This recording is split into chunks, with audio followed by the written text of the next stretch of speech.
My name is Muggs Cahill. I'm a screenwriter. I write features. I write television. I also am working on a podcast, so it's all connected in this day. I like to write stories about strong female characters who are very complex. I like to write stories that have a lot of intrigue and a lot of drama. Like everybody, I'm sure, that is a serious writer, like, oh, I've always written stories. So I've always written stories. We moved a lot growing up, and it was a great way for me to stay connected to my friends and to other family members. So I always would write stories. And when I was in high school, I started to take it seriously because I realized that we had moved and I didn't know anybody, and I felt like my life was really boring. So I would make stuff up. So I'd send these letters and like make up stories. And people would say, oh, that's really fun. Like, you're a good writer. What does that mean? I don't know. But then reality hit, and I went to college, and I studied economics, and I got a real job. And there was always that part of me, though, that just, there was something about, like, I couldn't not write. So I kept doing it. And someone said to me once, do what you love and the money follows. And I finally just thought, all right, I'll give it a shot. So I went into copywriting, which I found really easy and fun.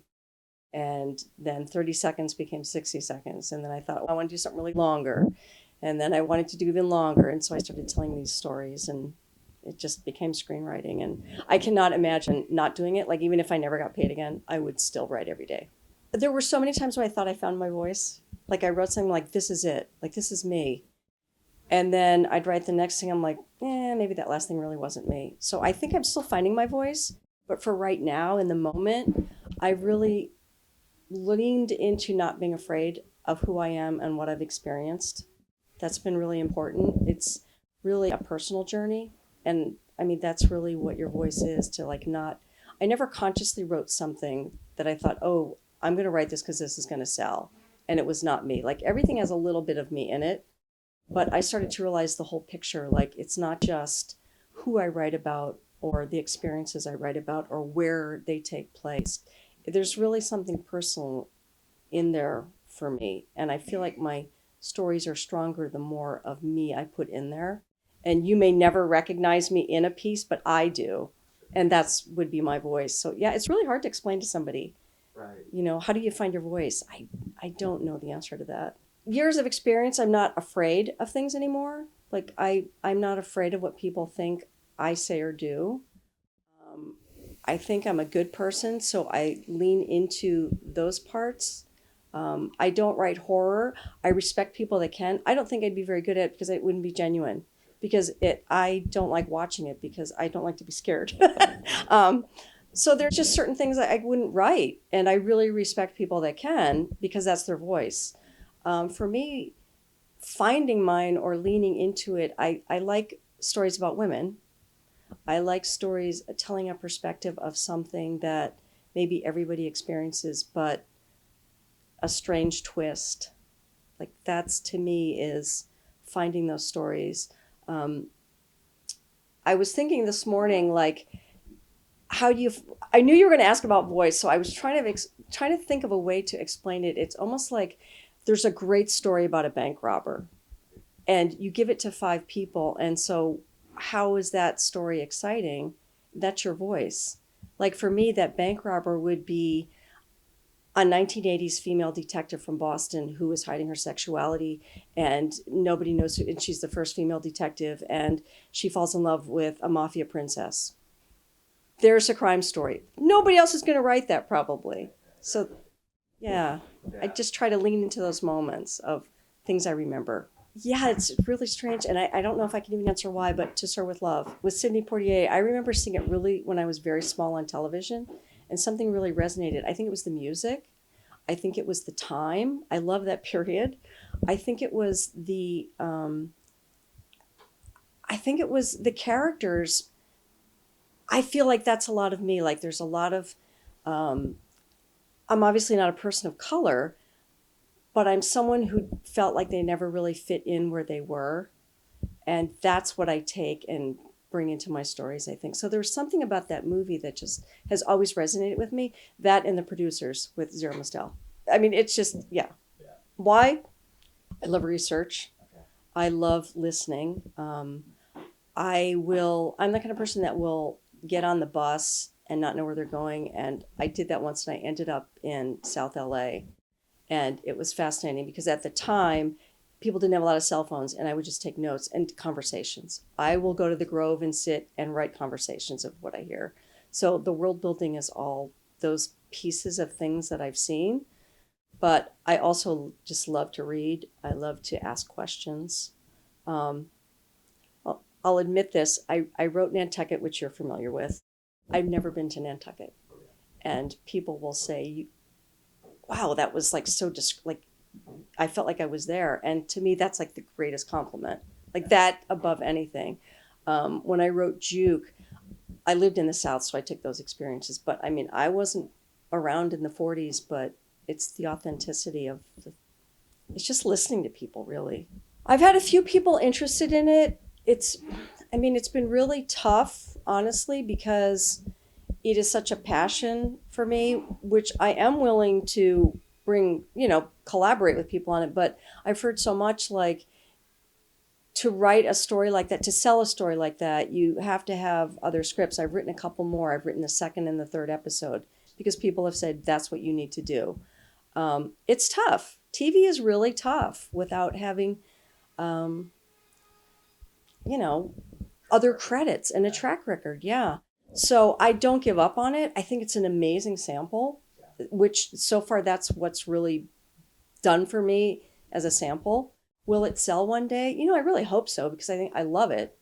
I'm working on a couple of other things that take place in Ireland, and I'm thinking of maybe changing it to an island off the coast of Great Britain, which might be easier for co-production. So it's like all those things, like the practicality now, like the writing part, I'm not going to say is done because somebody will change it, but the practicality of like, what do I do with it now? People say, what do you got? What do you got? Like to get in, to talk in a room, you got to have something strong, and it's strong. I mean, I'm told it's strong. Yeah, they have resonated. They're like, this is a great story. And, and it's always followed, but it's expensive, or but you don't have a track record, or but it gets me to the next level.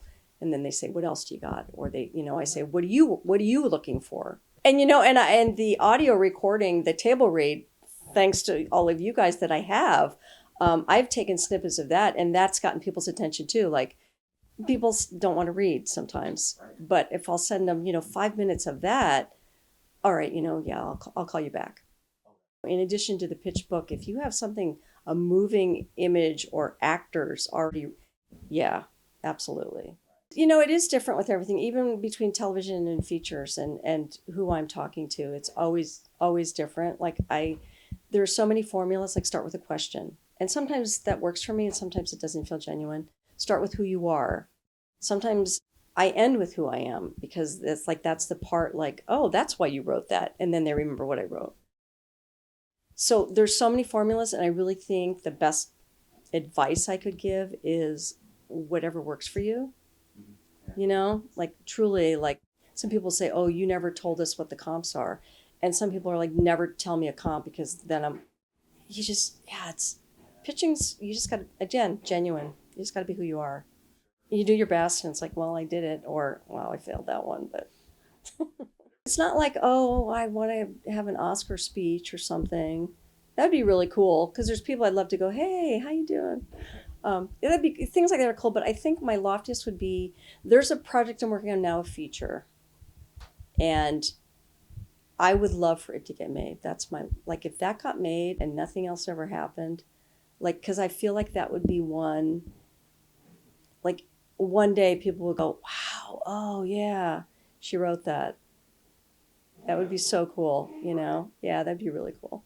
It was through Max. Okay. Yeah, it was through Max, which Max, and then I think I met Molly next, but it was definitely through Max, and he's like, oh, and he was telling me about it. So yeah, I said, okay. And it was like, there weren't a lot of people and nobody knew about it but me. And it was kind of cool, but it's like, now I tell everybody I know about it. Like we get a lot of young people from nieces and nephews, their friends move out here. So they're like, look up my aunt. So I get a lot of young people, and the ones that want to write, or the ones that Deidre works with, she gets a lot of PAs that want to write. And we always say, like, you need to contact the ISA. There's like things they need to do because they don't know anybody. It's the best way to just find something, or go on the site and like learn how to write a script. Like, that's yeah. I have used for everything. I use the site. I've looked at job openings, possible writing assignments. I've entered contests. I've used all of the videos, the educational materials. Max was an amazing resource. He still continues to be an amazing resource. And then just meeting people. Like Molly's been a really good resource for me. Felicity always has great advice. Craig is amazing. Just to get a hug from him when you show up for a networking event, that's a great thing. But it's like that community, like all of you, Shayna, all of you guys are just have your own thing that like I'm just very comfortable around. I've never had a life plan. I did economics because that's kind of what I thought would be cool. I studied philosophy at Boston College, and everybody's like, you're never going to work a day in your life with a philosophy degree. And I'm like, well, and the great thing was, I think part of it is because I'm from a really big family, a lot of siblings. My parents were always very encouraging of what we wanted to do. There's an accountant, there's a lawyer, there's a doctor, and then there's me. And I was always a little bit different, and they never stopped me from doing whatever I wanted to do. So I graduated college, and I bought a little MG without a roof, and I told my parents I wanted to drive across the country and go to music school. And they were like, okay. So yeah, it's just that support. So that was, yeah, I don't think anything I would do, I'd be like, oh my God, I can't believe I did that. I mean, I'm glad I'm a writer because I can't imagine now not being one, but yeah. Really just be genuine, like really just authenticity is the big one. Like, when you're at somebody's house or at a networking event and somebody's pitching you, like you can tell like it's not genuine and it's a turnoff. Or when you write a story that you just like, oh, I hope this makes $1 million. Any development person's going to go, yeah, no. So it's just authenticity, and not just in my writing. I think I try to be that way all over. So yeah, I hope so. Probably when I first started, I always had that marketing thing back in my head, like, oh, this will be expensive. Or, oh, this will be, if I change this to, she does this for a living, more people. It was always kind of like trying to sell what I was writing. And then I realized, well, it's going to sell if it's a good story and with good characters. That was a big thing to learn. I always take from like something I've seen or heard and just make them as outlandish as possible, and then tone it back to what they need to do, like who they are. But I really try to make them way out there, and I think of weird scenarios for them, or not weird, I shouldn't say weird, different scenarios for them, because then it makes them interesting. I don't have one, which I probably should. There are days where I'll write and just forget what time it is, and then there are days where I know it's like I'm pretending that I'm writing. Like I'm not that person that'll go, as long as you sit there for an hour. I tried that and it doesn't work for me.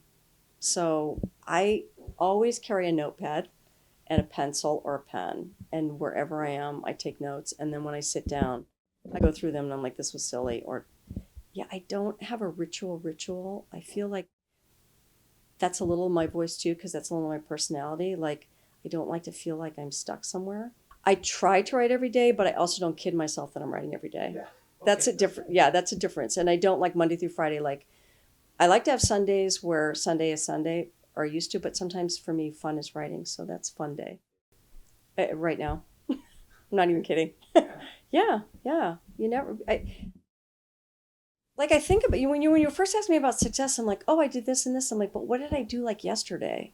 Like, what did I do last week? Like, or you'll sit at a dinner and somebody say, what do you do for a living? This drives me crazy. What do you do for a living? I'm a writer. What do you write? Screenwriting. What would you have written that I've seen? I don't even know you. I don't know what you watch. And, there's so much about writers people don't understand. Like, you could write your whole life and never produce anything. And your work is just as valid.